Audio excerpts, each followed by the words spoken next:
బాధ్యతలతో పాటు ప్రమాణ స్వీకారం చేసిన ఏకైక మంత్రి మహమ్మద్ అలీకి హోంమంత్రిగా బాధ్యతలు కట్టబెట్టారు. తెలంగాణ ఉద్యమ ప్రారంభం నుంచి కేసీఆర్ వెంట నడిచిన వారిలో మహమ్మద్ అలీ ఒకరు. కేసీఆర్ అప్పగించిన బాధ్యతలను సమర్థవంతంగా నిర్వహిస్తామంటున్నారు మహమ్మద్ అలీ. శాంతి భద్రతల్ని కాపాడటంతో పాటు రౌడీజం, గూండాయిజాన్ని సహించబోమంటున్న మహమ్మద్ అలీతో మా ప్రతినిధి Babar face to face. Telangana ముఖ్యమంత్రి కేసీఆర్ కి నమ్మిన బంటు హోమ్ మినిస్టర్ మహమ్మద్ అలీ ప్రస్తుతం మనతో ఉన్నారు. సార్ చెప్పండి, హోమ్ మినిస్టర్గా మీరు బాధ్యతలు తీసుకున్నారు, ఎలా ఏం చెబుతున్నారు? నేను మంచిగా ఉన్నారు, హ్యాపీ ఉన్నారు. మా సీఎం అంటే చాలా గ్రేట్ సీఎం, ఇండియాలో నంబర్ 1 సీఎం ఉన్నారు. చాలా మంచి అడ్మినిస్ట్రేషన్ చాలా బాగా చేశారు. హోమ్ అంటే ఇండియాలో నంబర్ 1 ఉంది మా తెలంగాణ స్టేట్.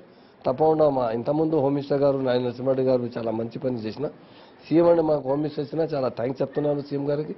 ఏ ఆదేశం ఇస్తే అది చేస్తాం. హైదరాబాద్లో కానీ శాంతి భద్రతలు ఏ విధంగా పర్యవేక్షిస్తారు ఏంటి? హైదరాబాద్లో శాంతి ఉంది, ఇప్పుడు బాగా శాంతి ఉంది హైదరాబాద్లో. తప్పకుండా మెయింటైన్ చేస్తా. అయినా ఏం ఇంప్రూవ్మెంట్ కావాలి అవసరమైతే తప్పకుండా చేస్తాం. పోలీస్ శాఖకు ఏ విధంగా అభివృద్ధి కార్యక్రమాలు ఏం చేయబోతున్నారు ఏంటి? ఈ రోజు నేను మినిస్టర్ అయినా ఈ రోజు ఏవి తప్పకుండా రేపు ఎల్లుండి మీటింగ్ పెడతా డీజీపీ ఆల్ కమిషనర్స్కి. ఏం ఎట్లా డెవలప్ చేయాలి హోమ్ డిపార్ట్మెంట్కు తప్పకుండా చేస్తా. రెవెన్యూ బి నేను చాలా బాగా చేసిన. రెవెన్యూలో అంటే 65 yearsతో ఒకటి రంగారెడ్డి డిస్టిక్ ఉంది, అది సీఎం గారు అంటే 21 కొత్త డిస్టిక్ చేశారు, 125 మండల్ చేశారు, 25 రెవెన్యూ మండల్ చేశారు. చాలా బాగా అది బి పని చాలా బాగా జరిగింది. మొత్తం అంటే మా ఆనరబుల్ సీఎం గారు ఆశీర్వాదం ఉందని తప్పకుండా చేస్తాం. పార్టీలో అంచెలంచెలుగా ఎదిగారు. పార్టీ స్థాపించినప్పటి నుంచి కూడా ప్రధానంగా మీరున్నారు. దాని మీద ఇంత పార్టీలో గుర్తింపు వచ్చింది అని అనుకుంటున్నారు, ఇటు పార్టీ పరంగా కానీ ప్రభుత్వ పరంగా కానీ? పార్టీతో మన ఇంటి పార్టీ ఉంది. పార్టీలో అంటే 2001లో నేను పనిచేస్తున్నాను. తప్పకుండా పార్టీలో తప్పకుండా ఇంకో డెవలప్ చేస్తా. పార్టీ డెవలప్ చేస్తే రెవెన్యూ మినిస్టర్ మాకు ఇది హోమ్ మినిస్టర్ ఇచ్చారు. తప్పకుండా హోమ్ డిపార్ట్మెంట్లో చాలా మంచి అడ్మినిస్ట్రేషన్ తీసుకొస్తా. తప్పకుండా ఎప్పుడు బి మంచి ఉంది. ఇంకో ఏం కావాలి డీజీపీతో మాట్లాడతా పిలిచి, కమిషనర్తో పిలిచా ఏం కావాలి, పోలీస్ స్టేషన్లో ఇంకో మంచి డెవలప్మెంట్ కావాలి, కొంచెం ఇన్స్ట్రుమెంట్ కావాలి, ఎట్లా డెవలప్మెంట్ వస్తా ఎట్లా లైన్ ఆర్డర్ ఇప్పుడు బి చాలా బాగా ఉంది. మా ఇండియాలో అంటే number 1 line order she teams అంటే మా తెలంగాణలో ఉంది. తప్పకుండా సీఎం గారు మనకు హోమ్ మినిస్టర్ ఇచ్చారు. నేను థ్యాంక్స్ చెప్తున్నాను సీఎం గారికి. అది తప్పకుండా బాగా పని చేస్తా. హోమ్ మినిస్టర్లో హోమ్ డిపార్ట్మెంట్లో చాలా రెగ్యులేషన్ తీసుకొస్తా. ఏం కావాలి ఎట్లా ల్యాండ్ ఆర్డర్ ఇప్పుడు చాలా మంచిగా ఉంది. చాలా ఆయనకు కంట్రోల్ చేస్తా, మెయింటైన్ చేస్తా. ఇంకో ఏం అవసరమైతే అది చేస్తా. ఈ రౌడీజం కానీ గుండాయిజం కానీ ఏ విధంగా వీటిని అణచివేయడానికి కార్యక్రమాలు చేస్తారు ఏంటో? తెలంగాణ రౌడీజం ఉంది పీడీ యాక్ట్లు కూడా పెడతారు. తప్పకుండా పెడతా. ఎవరితో ల్యాండ్లో కబ్జా చేస్తే, తంగ్ చేస్తే, అంతే రౌడీజం చేస్తే పెడతా. పీడీ యాక్ట్ అంటే బాధ్యత పాస్ చేస్తాను అసెంబ్లీలో 100%. ఎవరు రౌడీస్ ఉన్నారు హైదరాబాద్లో అంటే ఎవరు రౌడీజం చేస్తే లైన్ గ్రాబర్ ఉన్నారు ఆయనకు తప్పకుండా ఆయనకు ఏ యాక్ట్ కావాలి తప్పం పెడతా. పీడీ యాక్ట్ పెడతా. ఇంకో ఎట్లా ఆయన కంట్రోల్ చేయాలంటే ఏం చేయాలి తప్పకుండా చేస్తాం. అయితే తెలంగాణ వ్యాప్తంగా రాష్ట్రంలో రౌడీయిజం, గుండాయిజం లేకుండా చేస్తారని చెప్పేసి హోమ్ మినిస్టర్ చెప్తున్నారు. కెమెరామెన్ రామ్మోహన్తో కలిసి బాబర్, ఎన్టీవీ, హైదరాబాద్.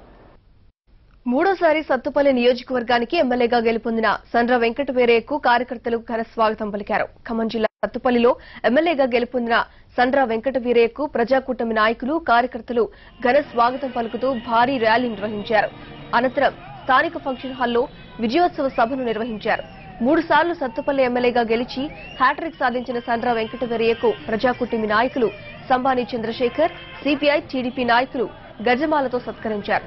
19,000 ఓట్ల మెజారిటీతో గెలిపించిన నియోజకవర్గ ప్రజలకు కృతజ్ఞతలు తెలిపారు. నియోజకవర్గ అభివృద్ధికి కృషి చేస్తానని హామీ ఇచ్చారు.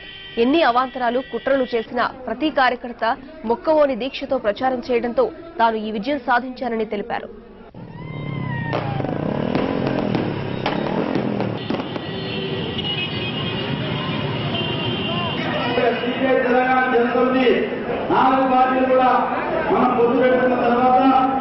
గ్రామ స్థాయిలో బూత్ లెవెల్ వరకు ప్రతి కాంగ్రెస్ పార్టీ నాయకుడు, కార్యకర్త మరి ఎవరికి వాళ్ళ అభ్యర్థిగా భావించడం వల్ల ఇది అందరి విజయం తప్ప నా ఒక్కరి విజయం కాదని చెప్పి ఈ సభాముఖంగా తెలియజేస్తున్నా.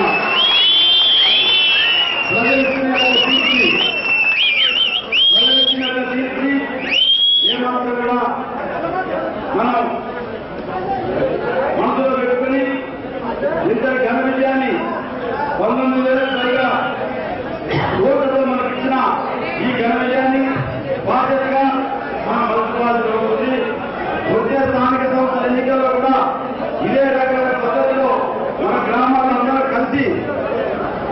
ఏకాభిప్రాయంతో మనం ఒక అభ్యర్థిని పెట్టుకోవడం ద్వారా ఒక మంచి ఫలితాలు సాధించే దిశగా మనందరం కూడా ప్రయత్నం చేయాల్సిన అవసరం ఉంది.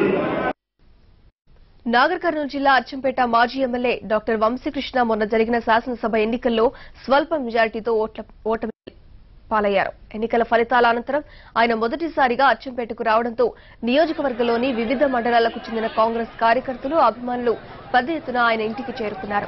వంశీకృష్ణను పట్టుకుని బోల్ను వెలిపించారు. మహిళలు వంశీకృష్ణ సతీమణి డాక్టర్ అనురాధను పట్టుకుని బోల్ను వెలిపించారు. దీంతో ఒకసారిగా ఉద్రిక్త వాతావరణం ఏర్పడింది. రాజకీయాల్లో గెలుపు ఓటములు సహజమని, ఓడినా అచ్చంపేట ప్రజల కోసం నిరంతరం వారి వెన్నంటి ఉండి పనిచేస్తానని వంశీకృష్ణ అన్నారు.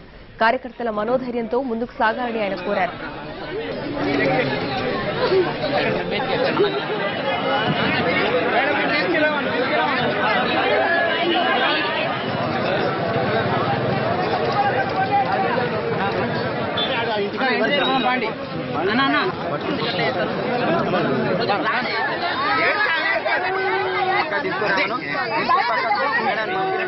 ఎంత కష్టపడ్డాడు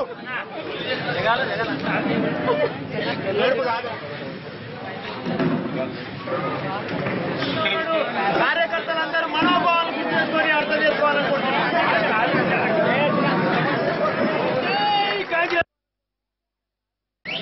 ఎక్కడ ఏ కార్యకర్తకు ఇబ్బంది వచ్చినా, ఏ నాయకునికి ఇబ్బంది వచ్చినా ప్రజల్లో ఎక్కడ కూడా ప్రజా వ్యతిరేక విధానాలు అధికార పార్టీ చేసినా తప్పకుండా స్పందిస్తా. మీకు ఎక్కడ ముళ్ళు నాటినా వంశీకృష్ణ ఉంటాడు, కాంగ్రెస్ పార్టీ ఉంటాడు. దీన్ని మర్చిపోకండి. నైతిక విజయం మనదే. రాజకీయాలలో ఇవన్నీ కూడా సర్వసాధారణంగా ఉంటాయి. కాబట్టి మీరంతా కూడా ధైర్యంగా ఉండాలి. వాళ్ళు ఎందుకు వచ్చినా మీ ముందుకంటే మీరు ధైర్యం కోల్పోవద్దు. పార్టీ పట్ల గట్టిగా పనిచేయండి, ధైర్యం కోల్పోవద్దు. ఎక్కడ కానీ అధికార పార్టీ దౌర్జన్యాలు చేసినా ఇంకేదైనా చేసినా కానీ ఖచ్చితంగా దాన్ని అడ్డుకొని తీస్తాం. మహబూబాబాద్ లో పోలీసుల అభినందన సభను ఘనంగా జరుపుకున్నారు. అసెంబ్లీ ఎన్నికల్లో ఎలాంటి అవాంఛనీయ సంఘటనలు జరగకుండా నిర్వహించిన పోలీసులను ఎస్పీ కోటిరెడ్డి అభినందించారు. గత 3 నెలలుగా జిల్లాలో ఎన్నికల నేపథ్యంలో పోలీసులు ప్రతి నిమిషం జాగ్రత్తగా వ్యవహరించారని ఎస్పీ కోటిరెడ్డి అన్నారు. మరోవైపు ఎస్పీ కోటిరెడ్డిని జిల్లా పోలీసు యంత్రాంగం గజమాలతో సత్కరించారు.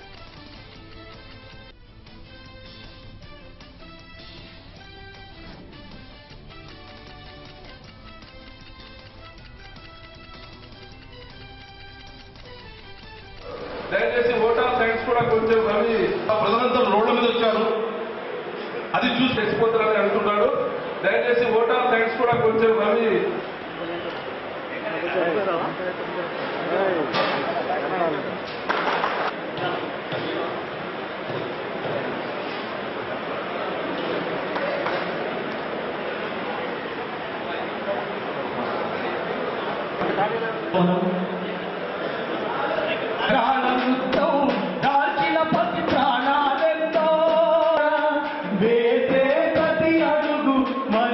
తెచ్చిపోతారని అంటున్నాడు. దయచేసి ఓటర్ సైన్స్ కూడా కొంచెం రవి ప్రజలంతా రోడ్ల మీద వచ్చారు. స్టీల్ దుకాణంలో అక్రమంగా విదేశీ సిగరెట్లు, గుట్కాలు విక్రయిస్తున్న ఇద్దరిని అదుపులోకి తీసుకున్నారు పోలీసులు. వారి నుంచి పెద్ద మొత్తంలో సిగరెట్లు, గుట్కా ప్యాకెట్లు స్వాధీనం చేసుకున్నారు. వాటి విలువ దాదాపు 10,78,000 ఉంటుందంటున్నారు పోలీసులు. అక్రమంగా వ్యాపారం నిర్వహిస్తున్న ఇద్దరు నిందితులు గుజ్జా నవీన్, గుజ్జా రవిగా గుర్తించారు.